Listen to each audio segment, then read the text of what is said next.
Hello, everybody, and welcome into another Red Wings news and rumors here at the Hockey Writers. I'm your host, Matthew Zator, and as always, joined in by Jordan Orth. Jordan, how's it going? Good. We're getting full swing in the World Juniors right now, so it's kind of exciting to watch some of the maybe future Red Wings play in the tournament. So it's been fun to watch. For sure, yeah. They've got a good amount in the World Juniors, and we'll talk about that on this video as well. But we're going to start with a couple trade a proposal, things that are kind of floating around. And we'll start with one that originated at the Hockey Writers. And this article came out this morning. I suggested blockbuster trade for Auston Matthews. This involves a player I don't think anyone wants to trade, but Lucas Raymond is involved in this trade. What do you think about this? I mean, it's generated a lot of thoughts already on the site. But I mean, it'd be a blockbuster. It'd be a massive trade. I mean, Auston Matthews, it's not far-fetched that the Maple Leafs might trade him. It's been kind of floating around that they might entertain doing that. Do you think it's the right fit to acquire Auston Matthews? I mean, this would be a big cost to get him here. Right. I mean, you look at all the people that wanted the Wings to jump in on Quinn Hughes and seeing what the price ended up being for that. I mean, what Jesse proposed as the return for Toronto with Sandin-Pellikka and I think it was Nygard and then Raymond on top of a couple first. I mean that right there. Yeah, you're getting Auston Matthews, he's one of the best goal scorers in the league, if not the best goal scorer when he's on his game. But the way that the Red Wings play and the way Yzerman, the players he brings in, they play that full two-way game. And we saw it a few times against the Wings the other night on how Matthews is kind of, I don't want to say lackadaisical, but he doesn't necessarily have that go-getter mentality sometimes on the defensive side of the puck, which that right there kind of sets it into a fit where it's kind of questionable on top of the return you're giving up. I mean, you're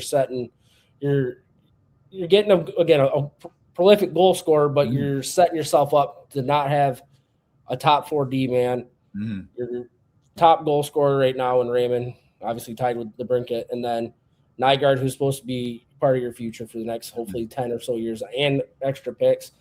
Overall, I don't think it's the greatest of fits to begin with on top of the return. So I don't necessarily see that. We don't know if it would ever happen anyways until it happens, but realistically, I don't see it being a fit.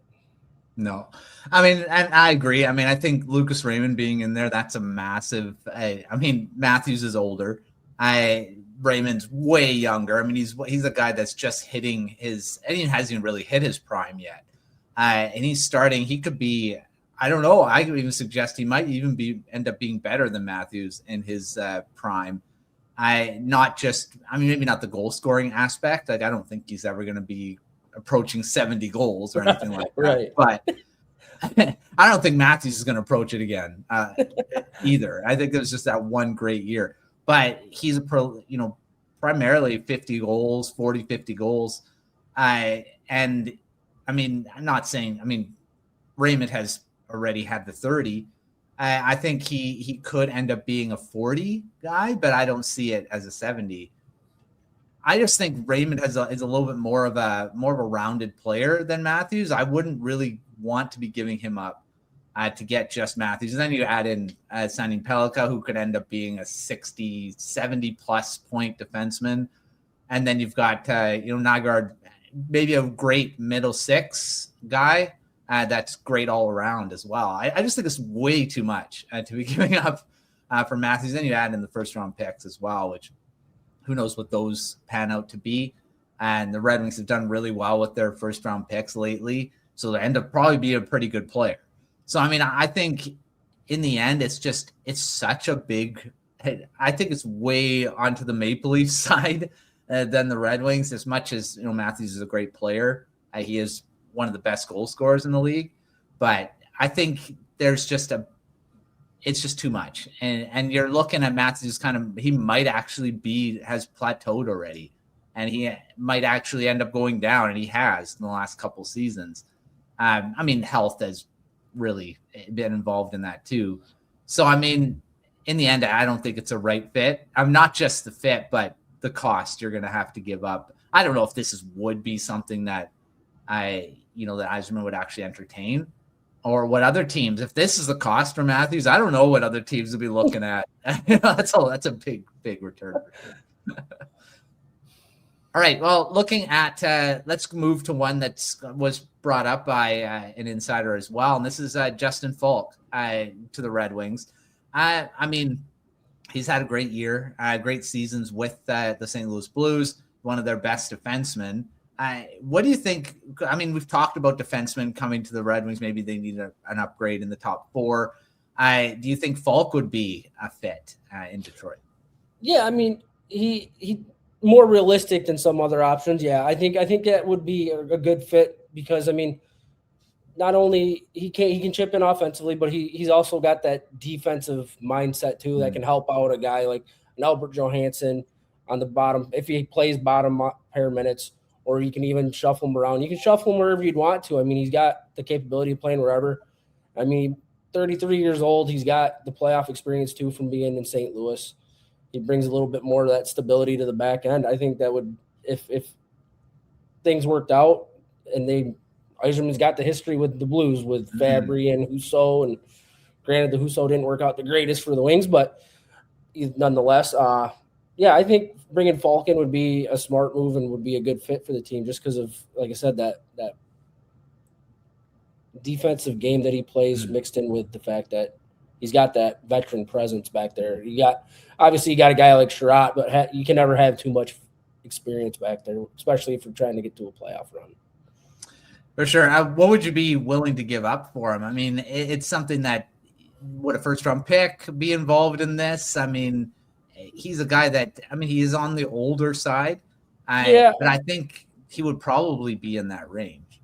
Yeah, I would say the Blues would probably want a first-round pick or maybe even a second or something like that. I mean, it's not like he's just a rental either. He's got one more year on his contract, so it's not like you're going out and fans are going to cause an uproar. Oh, you gave up a first-round pick for a guy who's going to be leaving at the end of the year possibly. So, I mean, would Yzerman give up a first-round pick for a guy like that?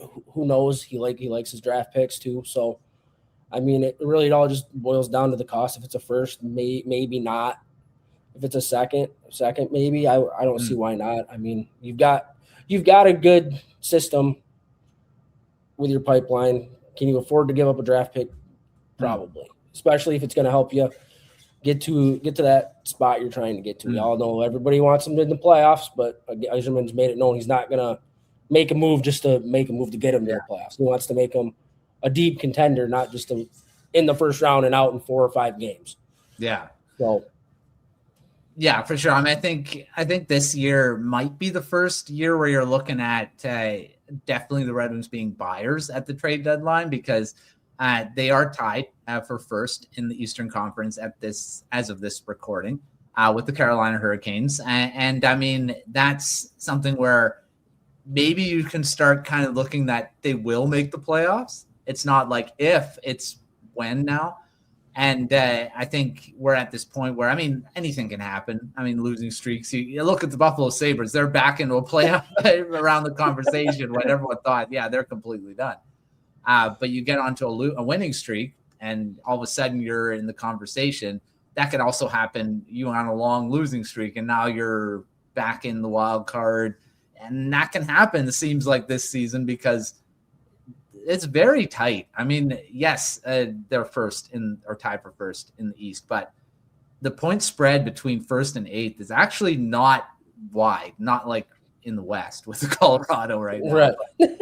So, I mean it's going to be interesting to see what Yzerman kind of thinks. Is he full out buying out? Right. And I mean, you get to the deadline, and if there's still a log jam in the standings, I mean, that's probably going to drive up the price for someone like Faulk too, for teams looking for a guy like him. So what does the price end up actually being compared to what you're wanting to give up is going to obviously plays a factor with everybody, but it's definitely going to play a factor with Yzerman. Like I said, he's not going to just make a move to make one. So yeah, we'll see what happens. I think that's going to be something we'll be talking about on most of these videos as we keep going to the trade deadline, what different trades that it could actually materialize, because it's in some of the same names just keep getting thrown around because a lot of these teams aren't in full out sell mode or, completely convinced that they should be buying and getting rid of draft picks and stuff. So yeah, it's going to be interesting I guess, where maybe the spread will become where you're like, for sure, these teams are selling. I think it's starting to get to the point with teams like the Canucks, Predators, teams that are kind of towards the bottom of the league right now. They might be shifting, but there's a lot of teams that are just right in that middle part. It's like, do we sell? We shouldn't, because you still want to be in the mix. So I think it'll get clearer maybe after the Olympics. We'll see how it all kind of goes, but that'll be right close to the trade deadline. So that's when it all kind of maybe get clear. All right, well, let's shift gears to the World Juniors, because we mentioned at the beginning that Red Wings have a fair amount of prospects playing. Unless I missed any, we got 5 prospects playing in the World Juniors right now. Carter Bear has not played a game yet, set to play one, make his debut for Team Canada. The rest of them have played games. What do you think about all these guys' performances? There's a few that have some points, but none have really stood out as massive producers yet. But very early in the tournament still. What do you think about their performances so far? Yeah, like you said, Bear, I was just reading before we got on that I think he's projected he's going to be the 13th forward tonight. So who knows what he's going to get for ice time. I mean, anybody who's kept up with it knows Liam Greentree, who was the 13th forward for the last game, saw 20-some seconds of ice time. Mm-hmm. But you look at a guy like Max Plante, who's playing for the U.S. Yeah, he hasn't lit up the scoreboard, but he's another one of those guys that plays the type of game Yzerman likes. He plays that two-way game. He's hard-nosed. He does all the little things right, and he's doing that for the U.S. in the tournament right now. I mean, he's all over the ice playing. He's played really, really well in my mind, so that bodes really well. I mean, he's probably obviously a few years away from making any kind of impact. But, I mean, you look at Michal Pradel for Slovakia, who just gave up another goal to the U.S., so he's having a little rough night tonight, but he hasn't looked bad outside of tonight. He's obviously, we know they've got quite the goaltender package down in the system with Kosa and Augustine, Pradel, Landon Miller and the Sioux, but he hasn't looked bad. Genborg for Sweden, I think he's got maybe a point. He's got an assist. He hasn't looked bad for Sweden, but they've got Frandell, they've got Ivar Stenberg, guys like that. So he's not obviously expected to carry a whole lot of the load. So, but for what they've been asked to do for the countries they're representing, they've all played well, and it's, like I said, it bodes well and it looks good for the organization too. Mm-hmm.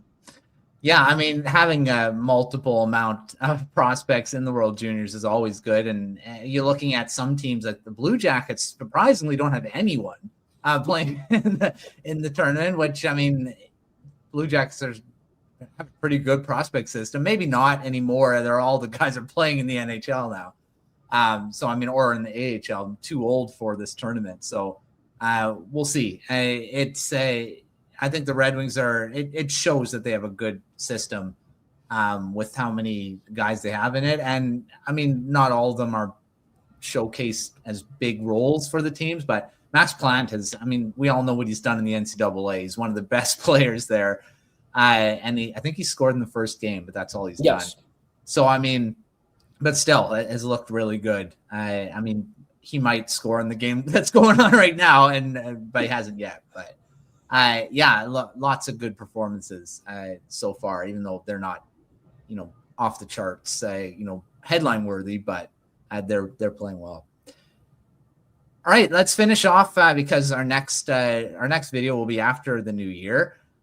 So, I mean, give us some New Year's resolutions for the Red Wings. You can just one or two looking at the year ahead here. We'll go with an easy one. I mean, every team can say it. They just consistency all the way across the board.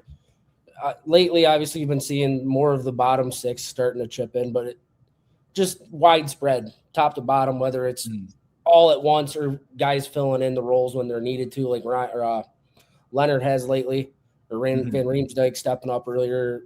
I mean, just seeing those kind of guys step up and the consistency all the way around the board. And then you can look at getting both Talbot and Gibson rolling at the same time, kind of sticking with the consistency theme. Gibson's been great lately. Talbot's kind of been I don't want to say he's been bad. He's been a little bit below average at times. But getting both of those guys to play the top of their game when they're in that kind of rolling in sync would be massive for the rest of the season. So nothing too major, but a little bit of a resolution either way. So yeah, I'd be more consistent. And I mean, the goaltending, of course, is we talked about Gibson finally finding his game, and he looks like he's back to being that type of goaltender. But yeah, you want them both to be playing well at the same time, ideally. And the rest of the team, of course, is playing well. I mean, Eastern Conference, they're tied for first, like mentioned. So everything's going pretty well for the Red Wings. They just keep going. It'd be good to get Patrick Kane healthy for the rest of the season, because when he's in the lineup, he's a difference maker. So hoping that maybe he can stay healthy for a longer period and not keep going in and out of the lineup. That might be a good thing as well for the Red Wings, because we all know he can still be a really good NHL player, even at his age. So yeah, that'll be a good thing to happen too. All right. Well, that's another edition here. Thanks, Jordan, for coming on as always, talking Red Wings. We'll be back next week. We'll maybe have some trades to talk about, because the roster freeze just stopped being something. So, I mean, I think it was Sunday that it lifted. So might be some trades. There was a couple today that, of course, didn't involve the Red Wings. But we mentioned the Blue Jackets. Chinakhov actually got traded. I don't know if we talked about the Red Wings ever being in on him, but I don't think so. No, but he went to the Penguins. Penguins have been pretty busy with trading lately. So we'll see how he does there. But yeah, the trades might start happening in the next week or two, because, right after the Olympics, it's going to be pretty close to the trade deadline. So maybe some teams might want to get a jump on things in the next month. So we might be talking about some trades really soon. So we'll see if that happens. But make sure checking out everything at thehockeybears.com. We got great articles throughout the website. Check out our Substack if you haven't already subscribed to that. And then all of our other videos on the YouTube channel. But until our next one, we will see you next time.